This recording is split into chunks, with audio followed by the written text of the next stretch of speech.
السلام علیکم ورحمۃ اللہ وبرکاتہ۔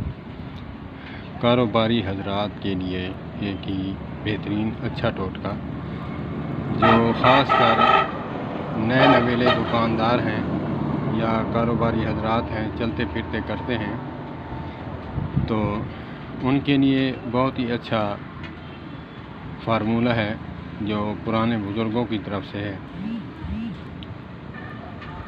کہتے ہیں کہ باپ نے بیٹے کو کہا، بیٹا چھاویں آویں تے چھاویں ونجی، چھاویں آئیں تے چھاویں جائیں۔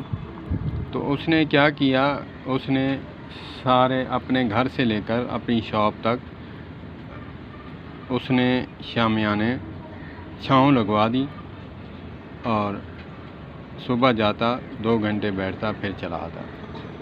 کسی نے پوچھا یہ کیا کیا؟ کہا کہ یار بات یہ ہے کہ میرے ابو نے نصیحت کی تھی، کہا کہ عقل کے اندھے، اس کا مقصد تو نہیں سمجھا، اس کا مقصد یہ تھا کہ صبح آنا، صبح جانا کام پہ اور مغرب کے بعد جو ہے واپس آنا۔ یہ ہے کاروباری اصول۔ والسلام علیکم ورحمۃ اللہ۔